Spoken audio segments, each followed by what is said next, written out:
है। मैं चाहूँगा थोड़ी सी इस पे वजाहत कर दें, क्या मामला है, सनतें क्यों मुश्किलात का शिकार हैं। मैं देख रहा था कि आपकी प्रेस कॉन्फ्रेंस भी हुई, फिर दीगर प्रोग्राम्स में भी आपने इस पर बात की है। असल मसला है क्या सनतों का गैस नहीं मिलती, तो किस हद तक मजीद मुश्किलात बढ़ेंगी? Thank you Arsalan.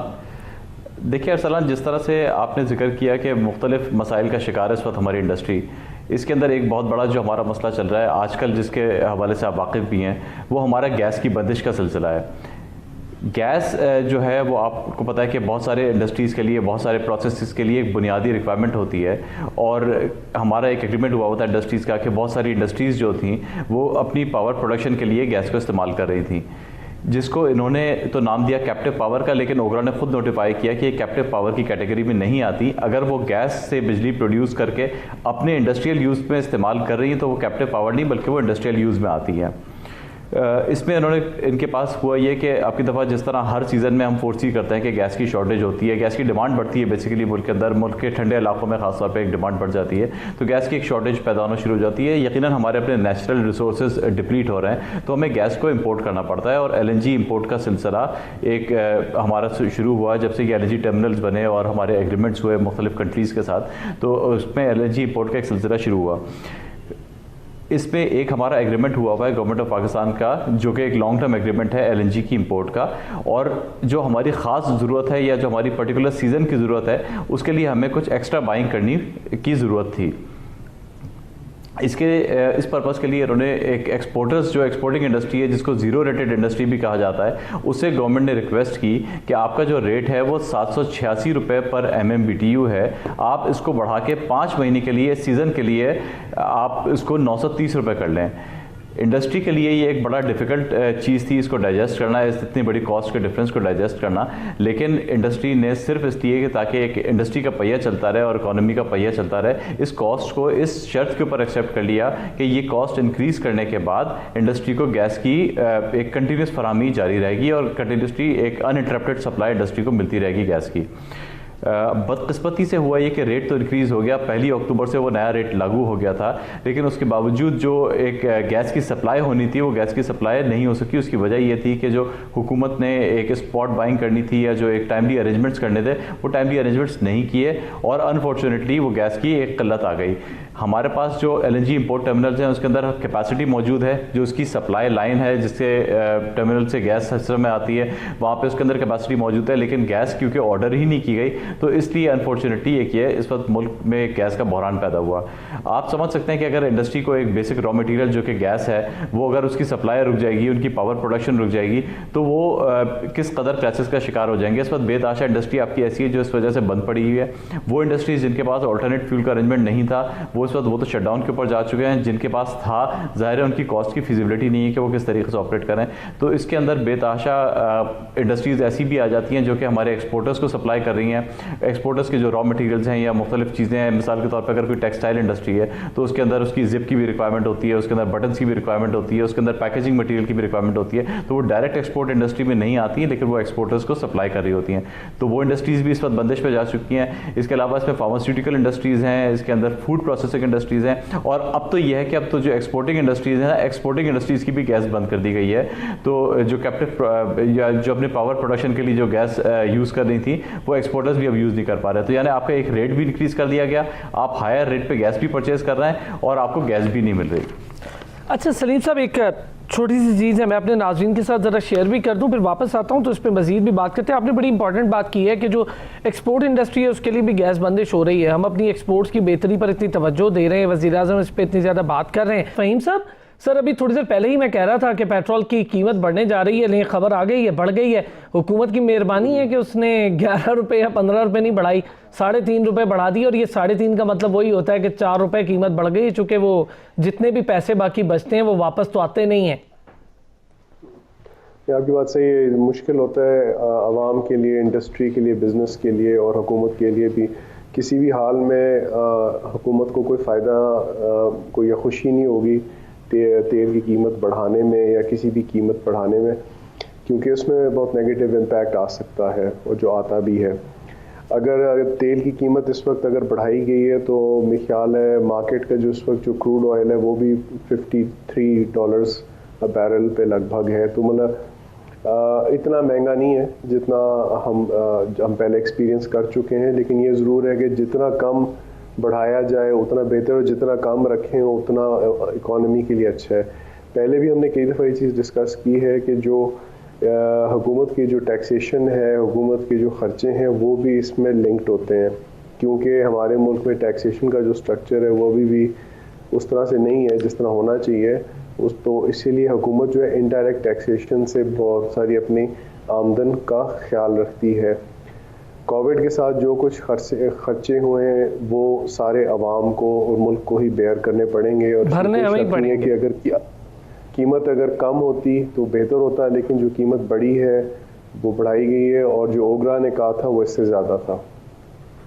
अच्छा चलें फ़हीम साहब, मैं आपके पास आता हूँ फिर। ज़रा मैं एक चीज़ जिसका जिक्र किया था सलीमुज़्ज़मान साहब ने, मैं ज़रा उनसे इस पर थोड़ी सी और डिटेल भी ले लूँ। सलीम साहब, सर ख़बर तो आपने भी सुनी ली, खैर पेट्रोल बढ़ गया है सर, गैस की कीमतें भी बढ़ती जा रही हैं, स्लैब्स आपने खुद जिक्र कर दिया, इसके साथ जो बिजली की कीमतें वो भी बढ़ रही हैं। जो छोटी सनतें कराची में हैं, गारमेंट्स की बड़ी ज़रखेज़ सनत है कराची में, उस पर क्या असरात पड़ रहे हैं? और फिर जो घरों में काम करते थे, जिसे हम होम बेस वर्कर कहते हैं, वो तो तकरीबन बिजली की इतनी कीमत हो गई है कि घरों में काम करना मुश्किल है कोई छोटी मोटी इलेक्ट्रिक मशीन लेकर। तो सर क्या सूरत हाल है? देखिए, कॉस्ट का एक बड़ा इम्पैक्ट होता है किसी भी बिज़नेस के ऊपर, क्योंकि जो अमूमन हमारे ऑर्डर्स होते हैं या जो बाहर के ऑर्डर्स होते हैं या इवन डोमेस्टिक ऑर्डर्स होते हैं, उसमें इंडस्ट्री के लिए प्राइस इंक्रीज़ करना इतना आसान काम नहीं होता। बहुत सारे मल्टीपल फैक्टर्स होते हैं इसके अंदर, कंपटीशन वाले फैक्टर्स भी होते हैं और कंट्रीज़ के और इकोनॉमीज़ के भी फैक्टर्स इसमें काम कर रहे होते हैं। तो कॉस्ट अगर आपके मुल्क में एक स्टेबल रहती है तो उसका यकीनन एक बिजनेसेस को बड़ा बेनिफिट मिलता है, उसका इवन इनफैक्ट ओवरऑल एक कंट्री को बड़ा बेनिफिट मिलता है। कॉस्ट अगर हमारी इंक्रीज़ होती रहती है और वो भी बड़े बेहंगम तरीके से अगर इंक्रीज़ होती है कि पेट्रोल की प्राइसेस चलें, ये तो खैर एक लिंक्ड होती है इंटरनेशनल मार्केट से, क्रूड की प्राइसेस से भी इसका एक लिंक होता है, लेकिन अगर इस तरीके से करके कॉस्ट इंक्रीज़ होती रहती है, बिजली की प्राइसेस हमारे यहाँ अक्सर बढ़ जाती हैं, उसके अलावा हमारे यहाँ और जो यूटिलिटीज़ की प्राइसेस हैं वो बढ़ती रहती हैं। हमारे यहाँ लेबर कॉस्ट इस वक्त बहुत एक्सपेंसिव है, क्योंकि ज़ाहिर मुल्क में अचानक से महंगाई आती है तो लेबर की सैलरीज वगैरह वो सारी चीज़ें बढ़ जाती हैं, तो ओवरऑल इंडस्ट्री के लिए सर्वाइव करना बहुत डिफिकल्ट हो जाता है। अगर आपकी कॉस्ट ही स्टेबल नहीं है और अगर आपकी जो प्राइस है वो जो आप जिस प्राइस पे अपनी प्रोडक्ट सेल कर रहे हैं उसमें अगर कम इंक्रीज़ हो रहा है, कॉस्ट पे ज़्यादा इंक्रीज़ हो रहा है, तो यकीनन आपके मार्जिन नैरो होता जाता है। और फिर इसके अंदर ये भी अक्सर हो जाता है कि हमारे लिए कभी कभी चीज़ों के लिए कंट्री के लिए इंपोर्ट करना सस्ता हो जाता है, तो फिर ज़ाहिर इसमें इंपोर्टर्स इंटरवीन कर लेते हैं, तो आपकी लोकल इंडस्ट्री बड़ी बुरी तरह सफ़र करती है इस किस्म की प्राइस इंक्रीजेस से। अच्छा फ़हीम साहब, हम ज़रा इस पर ही बात कर लेते हैं। जैसे उन्होंने पहले भी बताया कि MMBTU 786 से 930 तक का कर दिया गया, इंडस्ट्री ने बेयर किया, इंडस्ट्री ने कहा ठीक है कोई बात नहीं, पाकिस्तान की बेहतरी के लिए भी बेयर कर लेते हैं। सर जब इस तरह स्लैब्स अचानक बढ़ा देंगे और बग़ैर कोई ऐसी पॉलिसी, मतलब ट्रेड पॉलिसी तो मैंने देखी नहीं, अब इंडस्ट्रियल पॉलिसी भी कोई नहीं, अभी सिर्फ टेक्सटाइल पॉलिसी है और वो सिर्फ टेक्सटाइल की हद तक है, उसके साथ जुड़ी पावर लूम्स के लिए कोई बेहतरी नहीं है, उसके साथ जुड़ी एम्ब्रॉयडरी सनत के लिए कोई बेहतरी नहीं है, छोटी गारमेंट्स फैक्ट्रियों के लिए क्या बेहतरी हो तो आप बताएंगे, धागे की कीमत भी आसमान को छू रही। सर ये जो चीज़ें हैं, क्या इसके लिए को गवर्नमेंट को अब तक बैठ नहीं जाना चाहिए था बेहतर तरीके से कि सर जोड़ लेते और कोई बेहतरी कर लेते? जी actually trade policy stakeholders के साथ जी फ़हीम साहब, जी सॉरी जी एक्चुअली ट्रेड पॉलिसी है जिस पे फोकस हो रहा है, और वो सिर्फ टेक्सटाइल पे नहीं है, मैं सिर्फ इजाफा करना चाहूँगा गुफ्तगू में, वो ब्रॉड बेस्ड है जिसके अंदर इंडस्ट्रीज़ का भी जिक्र किया गया है और सर्विसेज का भी जिक्र किया गया है। ये तवज्जो देनी बहुत ज़रूरी थी। अब आज हमारा फोकस थोड़ा सा इंडस्ट्री पे है, हम उस पर वापस आ जाते हैं। देखें, इंडस्ट्री जो होती है वो हम एक एग्रेरियन मुल्क है, लेकिन एक वक्त था पाकिस्तान में कि हमारी इंडस्ट्रियल डेवलपमेंट बहुत तेज़ हुई थी, वो 60s में हुई थी। इंडस्ट्री की जो ग्रोथ होती है ना, वो मुल्क के लिए बहुत अहम होती है, और उसके बगैर आपको जो जिसको कहते हैं ना कि एक असली लॉन्ग टर्म ग्रोथ, वो बहुत मुश्किल हो जाती है। इंडस्ट्री को सपोर्ट करना हमारे फ़ायदे में है और गवर्नमेंट उसकी तरफ देख रही है। आगे बात की जी, गवर्नमेंट इस पे बैठ के सोचे, गवर्नमेंट एक्चुअली इसकी प्लानिंग कर रही है, और मुझे जो पता है एक इंडस्ट्रियल पॉलिसी पे काम किया जा रहा है, एक होलिस्टिक यानी ब्रॉड बेस्ड हर एंगल्स को देख के एक पॉलिसी बनाई जाएगी। मकसद क्या है? मकसद ये है कि हम कम से कम एक ही हमारा रुख हो और एक ही तरफ हम सब चले, बजाय कि सारे मुख्तलिफ तरफ चल रहे हो। आपने गैस का जिक्र किया, महंगी गैस अगर होगी, और जैसे हमारे कॉलीग हैं ज़मान साहब, अगर अगर आपकी कॉस्ट ही बढ़ जाती तो फिर आपके तो किस तरह बिजनेस करेंगे। तो दुनिया में तो कॉन्सेप्ट ही ये है जो पाकिस्तान में भी इंशाल्लाह आएगा और जिसकी तरफ फोकस किया जा रहा है कि आपने कॉस्ट्स को कम करना है। आपने आईटी की बात नहीं की, लेकिन मैं सिर्फ एक छोटी सी वजाहत करना चाहता हूँ। आईटी के अंदर जो नए कॉन्सेप्ट्स हैं, जो खैर इतने नए भी नहीं हैं, वो है शेयर्ड सर्विसेज के, जिससे मिल के एक सेंट्रल यूनिट सबको सर्विसेज देता है, जिससे कॉस्ट कम हो जाती है। वही कॉस्ट की बात आ रही है। कॉस्ट कम होगी तो बिजनेस ज़्यादा आसानी से चलेंगे। जहाँ कॉस्ट बढ़नी शुरू हो जाती है वहाँ पे मसले आने शुरू होते हैं। इस वक्त इंडस्ट्रियल यूनिट्स के पास मेरे ख्याल में तीन चार शायद ज़्यादा उनके पास वो हैं, क्या कहते हैं, पावर यूनिट्स। एक डायरेक्ट गवर्नमेंट से, एक अपना जनरेटर, एक सोलर है, फिर पता नहीं क्या है। सो देखें, ये मुश्किलात पैदा करते हैं और इन्हीं चीज़ों को हमने रिजॉल्व करना है, सब ने मिल के बैठ के, प्राइवेट सेक्टर ने, पब्लिक सेक्टर ने मिल के। इंडिविजुअल पॉलिसीज नहीं चलेंगी यहाँ पे, अब वो वक्त गुजर गया है। ठीक है, मैं एक छोटा सा ब्रेक लेता हूँ। फ़हीम साहब और सलीम साहब हमारे साथ के इशूज़ और दीगर इशूज़ जो रिलेटेड हैं, रीफंड्स के मसाइल हैं, इन चीज़ों से मुतालिक, और फिर गवर्नमेंट के साथ डायलॉग्स के मसाइल हैं। किन किन मसाइल का शिकार है सनतकार? अरसलान, आपने एक बड़ा लंबा टॉपिक छेड़ दिया। ये तो ऐसा टॉपिक है कि अगर मसाइल की लिस्ट बताना शुरू करें तो सुबह से रात हो जाएगी, मसाइल की लिस्ट ख़त्म नहीं होगी। लेकिन अगर मैं इसको समराइज़ करूँ तो देखिए, सबसे बड़ी जो चीज़ है, हमारे यहाँ स्टेबिलिटी नहीं है। हम अगर जो एक चीज़ होती है कि अगर मैं प्लान करके आता हूँ अपने घर से कि आज मुझे ये काम करना है, तो मैं वो काम छोड़ के जो डेली बेसिस के मसाइल होते हैं, जो नित नए मसाइल खड़े हो जाते हैं, कभी सिक्योरिटी इशू खड़ा हो जाता है, कभी पता चलता है कि गैस की बंदिश हो गई इंडस्ट्री के अंदर, कभी पता चलता है कि बिजली चली गई, तो या इस टाइप के जो मसाइल होते हैं उसके अंदर बंदा उलझ के रह जाता है। बाहर के मुल्कों में या जो डेवलप्ड कंट्रीज़ है, वहाँ पर एक सबसे बड़ी जो अच्छी बात होती है, वहाँ पर स्टेबिलिटी इतनी होती है कि हमें पता होता है कि आज से 5 साल बाद भी हम दिन डिसाइड कर सकते हैं कि इस दिन को हम कोई एक्टिविटी कर सकेंगे। हम 5 साल बाद तो छोड़े, हम 5 दिन बाद की डेट किसी को नहीं दे सकते कि हम उस दिन अवेलेबल होंगे या नहीं होंगे, हम किस मसले का शिकार होंगे।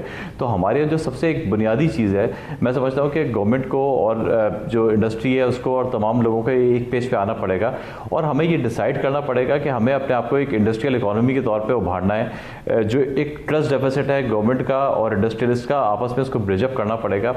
सबसे पहली चीज़ तो ये कि जो गवर्नमेंट का हम फील करते हैं जो एक रवैया होता है, अक्सर जो गवर्नमेंट का रवैया होता है वही होता है कि एक इंडस्ट्रियलिस्ट जो है वो या तो कोई टैक्स चोर है या वो कोई बहुत पैसे कमा रहा है या वो किसी तरीके से मुल्क को डैमेज कर रहा है। तो एक इंडस्ट्रियल गवर्नमेंट को भी एक ट्रस्ट अपना बिल्डअप करना पड़ेगा कि इंडस्ट्रियलिस्ट ही वही लोग हैं जो कि मुल्क को चला रहे हैं, जो कि मुल्क का पहिया चला रहे हैं, जो कि यहाँ पे लोगों को रोज़गार प्रोवाइड कर रहे हैं, जो कि टैक्स दे रहे हैं, जिससे पूरे मुल्क का निज़ाम चल रहा है। तो अगर एक तो गवर्नमेंट जब इस चीज़ को रियलाइज़ कर लेगी कि ये इंडस्ट्री की कितनी बड़ी इंपॉर्टेंस है, तो उसके हिसाब से फिर पॉलिसीज़ अपने बनानी पड़ेंगी जिसमें स्टेबिलिटी लाए इंडस्ट्री के लिए। यहाँ पे आप देखें कि अगर हम बात करते हैं FBR की, तो FBR के अंदर जब आप जाते हैं तो जो टैक्स पे कर रहा है उसी को नोटिस पे नोटिस आए जा रहे होते हैं। आए दिन आप ऑफिस पहुंचते हैं, सुबह पता चलता है कि कोई नोटिस आया हुआ है और ऐसे ऐसे नोटिस होते हैं कि आप देख के हैरान रह जाएं कि जिसने टैक्स जमा कराया हुआ है उसी से 10% की सवालत कर रहे होंगे, बजाय इसके कि फोकस ये हो कि टैक्स की बेस को बढ़ाया जाए। इसी तरीके से जो इंडस्ट्रियलिस्ट है उसको और दीगर तरीक़े से जो तमाम महकमे हैं, 30-35 महकमे हैं जिनसे डील करना पड़ा होता है, तो आए दिन कोई ना कोई एक महकमा ऐसा आ रहा होता है। तो मैं समझता हूँ कि हमें एक ऐसी पॉलिसी की ज़रूरत है, एक ऐसे निज़ाम की ज़रूरत है जो कि बिज़नेस फ्रेंडली हो, जिसमें ईज़ ऑफ डूइंग बिज़नेस हो। गवर्नमेंट ने आजकल अपना फोकस किया है काफ़ी ईज़ ऑफ डूइंग बिज़नेस पे, काफ़ी बातें हमें सुनने में आ रही हैं, लेकिन अब इसको वक्त है कि प्रैक्टिकली इसको इम्प्लीमेंट करें और एक पीस ऑफ माइंड दें इन्वेस्टर को, कि इन्वेस्टर को पता हो कि अगर मैंने इन्वेस्ट किया पाकिस्तान में, मैं यहाँ पे कोई इन्वेस्टमेंट कर रहा हूँ, कोई मैं यहाँ पे इंडस्ट्री चला रहा हूँ, तो मेरी लॉन्ग टर्म स्टेबिलिटी है, मुझसे अननेसेसरी अकाउंटेबिलिटी नहीं होगी। अकाउंटेबिलिटी होनी चाहिए लेकिन अननेसेसरी नहीं, उसका मिसयूज नहीं होना चाहिए अकाउंटेबिलिटी का। तो एक पीस ऑफ माइंड मैं समझता हूँ कि देने की सबसे ज़्यादा ज़रूरत है। फ़हीम साहब, अननेसेसरी अकाउंटेबिलिटी नहीं होनी चाहिए। 2 साल में टैक्स मुकदमात 150% बढ़े हैं सर, ये रिपोर्ट्स कह रही हैं। फिर गर्दिशी कर्जा जब बढ़ता है तो भी वो आवाम पर डल जाता है और फिर इंडस्ट्री पर डल जाता है। 538 अरब रुपए इजाफा हो गया गर्दिशी कर्जे में। ये 2-3 चीज़ें सर मैं चाहूँगा आप इस पर कमेंट करें। आप माहिर माशियात भी हैं, गवर्नमेंट के साथ भी काम करते हैं मुख्तलिफ हवालों से, तो आप बेहतर जानते हैं और देखते हैं इन चीज़ों को। ये जो टैक्स वाला मामला है, इसके रिफॉर्म्स पे हम बहुत लंबी बात कर रहे हैं, लेकिन जो बात सलीम जमा साहब कह रहे हैं बिल्कुल दुरुस्त है कि जब गैर ज़रूरी तौर पर प्रेशर आता है तो कैसे चलेगा सनत का पहिया और फिर कैसे होगी एक्सपोर्ट्स? मैं सलीम साहब की बात से एग्री करता हूँ, उसमें सिर्फ एक इजाफा करूँगा। उन्होंने एक लफ्ज़ यूज़ किया स्टेबिलिटी का। मैं उसमें एक लफ्ज़ डालना चाहूँगा, वो है प्रिडिक्टेबिलिटी का, कि जब तक आप प्रिडिक्टेबल नहीं बनाते एक एनवायरनमेंट को तो तजारत नहीं चल सकती। देखें, मैं भी तजारत में रह चुका हूँ, असलान आपके साथ पहले भी बड़ी गुफ्तगू हुई है। देखिए, बिज़नेस जो होता है ना वो सही तब चलता है जब आपका जो बिज़नेस का पहिया है ना वो ना रुके, वो चलता रहे। अब इसमें बहुत सारे मसले आ सकते हैं, जैसे गैस का मसले का जिक्र हुआ, टैक्स का हुआ, कोई और मसले, कोई क्राइसिस, कोई कुछ ना काज। जब आप इन पे फोकस करते हैं तो फिर आप तजारत की तरफ कैसे फोकस कर सकते हैं? इस वक्त जो भी मुल्कों ने ग्रो किया है, जिसको हम असली ग्रोथ कहते हैं, उन्होंने सबसे पहले मसलों पे फोकस किया कि ये मसले ना हो, स्ट्रेट थ्रू प्रोसेस। अच्छा, एक छोटी सी चीज़ फ़हीम साहब, मैं आपका इस पे कमेंट भी चाहूँगा। ये जो 2020 दिसंबर तक की मैं बात करूँ तो इस वक्त जो इख्तिताम हुआ लास्ट ईयर का, 177 ट्रिलियन रुपए का टैक्स रेवेन्यू मुकदमात में फंसा हुआ है। लेकिन ये बिल्कुल फंसा हुआ है। उसकी वजह ये है कि हमारा टैक्स सिस्टम जो है वो काफ़ी कॉम्प्लेक्स है, इसको हम एक्सेप्ट कर लें। Customs is different, inland revenue is different. Customs का ज़रा बिल्कुल फ़र्क है और inland revenue is totally different. जो इनलैंड रेवेन्यू की जो है ना वो एक, मेरा ख्याल है कि रिस्ट्रक्चरिंग प्रोसेस चल पड़ा है, लेकिन उसको थोड़ा सा और तेज़ होना पड़ेगा ताकि वो बिजनेसेस को और आवाम को और इवन गवर्नमेंट को मदद करे। देखें, एक केस क्यों डेवलप होता है? अगर जितने भी आपने 1.7 ट्रिलियन का आपने जिक्र किया जो भी कि वो फंसे हुए, वो केसेस क्यों हुए हैं? वो केसेस इसलिए हुए कि there is a difference of opinion, there is a difference of interpretation. उसमें एक रूम आ गई है जिसके अंदर एक कहता है लेफ़्ट, दूसरा कहता है राइट, तो वहाँ वो फिर केस बन जाता है।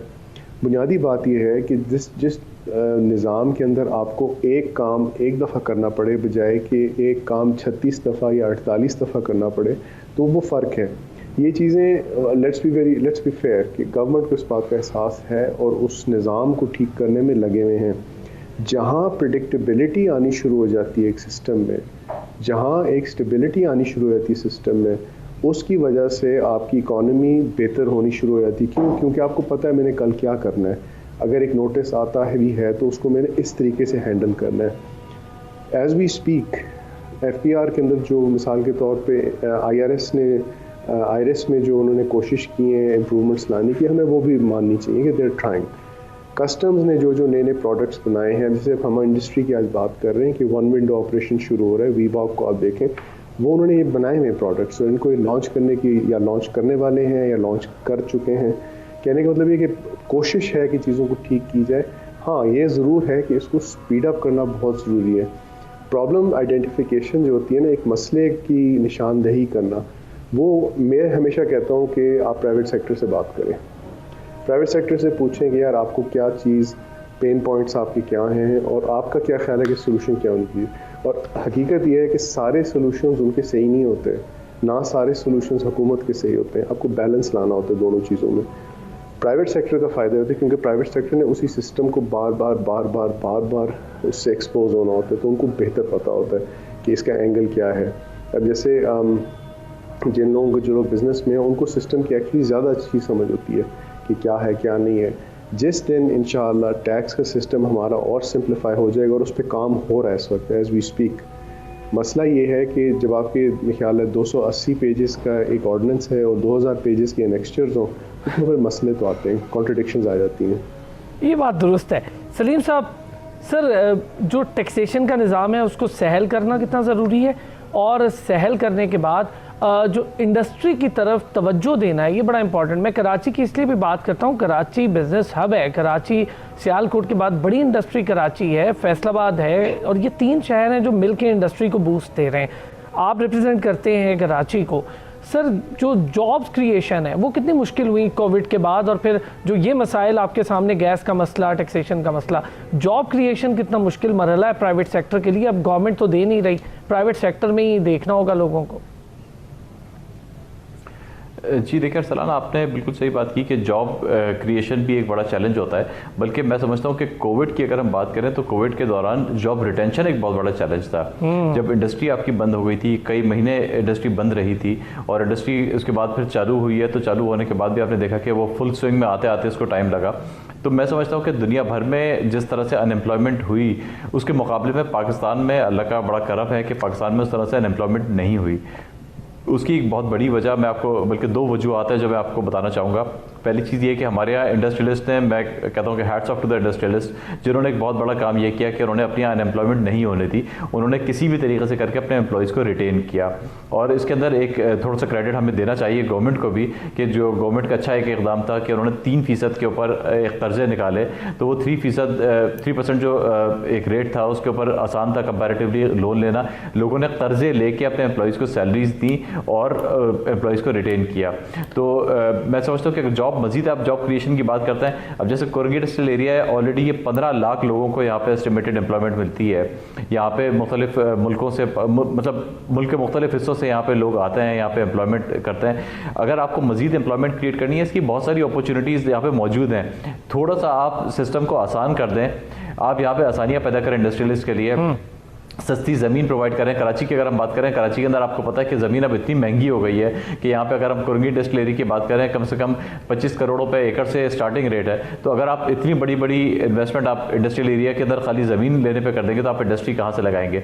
तो इंडस्ट्री के लिए सस्ती ज़मीन अवेलेबल करें, रजिस्ट्रेशन का प्रोसेस आसान करें, टैक्सेशन का प्रोसेस आसान करें। ये आप डायरेक्ट टैक्सेशन के ऊपर चले जाएं और वन टैक्सेशन हो जाए कि मतलब हर जगह से, बजाय इसके कि हर महकमा अलग अलग जगहों से आपसे टैक्सेशन चार्ज कर रहा है, आप सिंगल टैक्सेशन के ऊपर जाएं। आप आसान करें, प्रोसेसेस को आसान बनाएं। आप देखें ऑटोमेटिकली एम्प्लॉयमेंट जनरेट होगी, ऑटोमेटिकली आपके पास लोग यहाँ पे जब एम्प्लॉयमेंट पे आएंगे तो ऑटोमेटिकली आप ये देखिएगा आपकी इकोनॉमी का पहिया चलना शुरू हो जाएगा। हम जीएसटी की ख़ास परसेंटेज लेते हैं, लेकिन जब एक दूसरे को बेचता है, एक प्रोडक्ट बन के निकलती है, तो 3-4 जगहों पर जीएसटी वाला मामला अड़ा रहता है। तो कुछ 100% के करीब जब प्रोडक्ट पर जीएसटी लग के आवाम के पास पहुंचता है, तो हम उसको कहते हैं कि हम 17% ले रहे हैं या हम इतने % ले रहे हैं। सर, क्या प्रोडक्ट जब बनेगी और उसकी तमाम तर कॉस्ट एक एप्लीकेबल होगी, मल्टीप्लाई करेंगे, वो इतनी महंगी हो कि उसकी लोकल कंजम्पशन ही ना रहे, तो बैनुल अक़वामी मार्केट में कंपटीशन कैसे कर पाएगी वो प्रोडक्ट?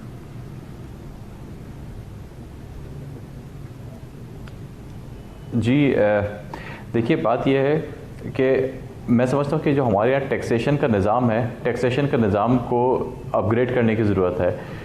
हमारे यहाँ जब ये होता है, शायद इसलिए कि जो इंडायरेक्ट टैक्सेशन होती है, हम मुख्तलिफ प्रोडक्ट्स के ऊपर मुख्तलिफ चीज़ों पर टैक्सेशन चार्ज किए जा रहे होते हैं और उसको मुख्तलिफ लोग उसको पे कर रहे होते हैं और वो उनके कभी रिकॉर्ड में आ भी नहीं रहा होता।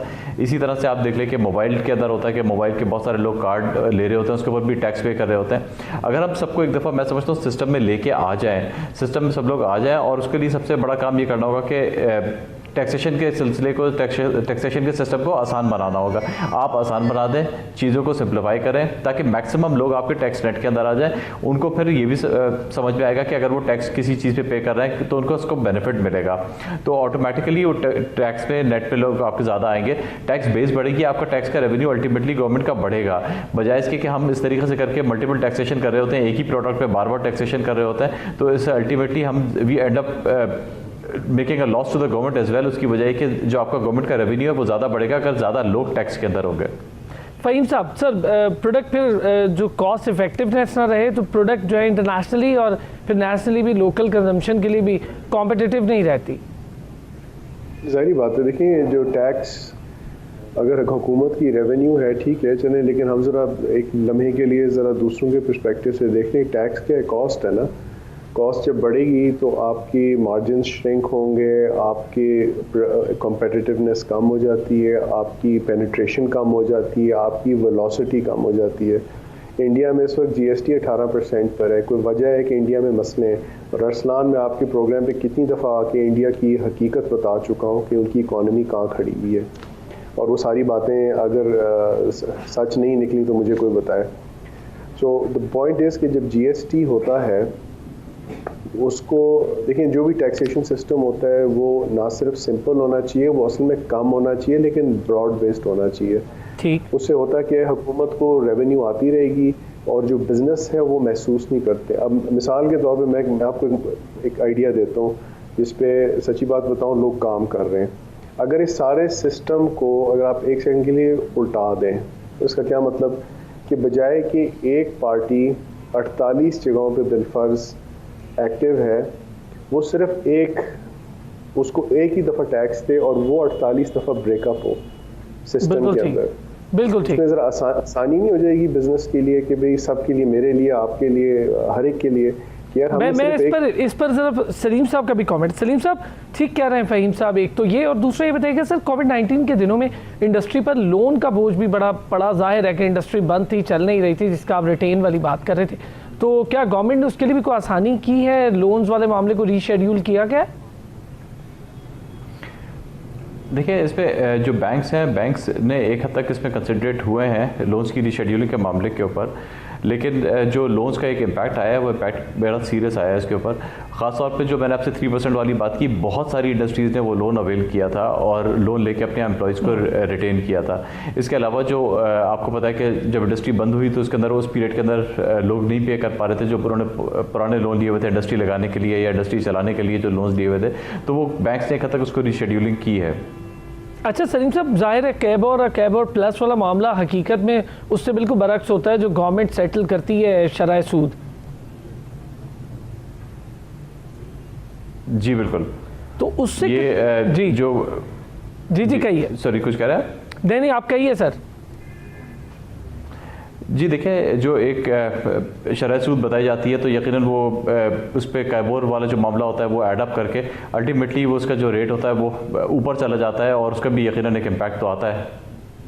बिल्कुल ठीक है। सलीम साहब, बिल्कुल लास्ट कमेंट आपका भी इस पे चाहूँगा कि ये बता दें कि इस वक्त गवर्नमेंट के साथ कोई बातचीत हुई है गैस बंदिश के हवाले से आपकी? देखिए, गैस बंदिश के हवाले से जब ये गैस का सिलसिला हुआ तो हमारी पहले बात हुई फेडरल गवर्नमेंट से। फेडरल गवर्नमेंट के अंदर हमारी काफ़ी हायर लेवल पे बात हुई, हमारी गवर्नर साहब से मीटिंग हुई, हमारी प्रेसिडेंट ऑफ पाकिस्तान से डायरेक्ट बात हुई।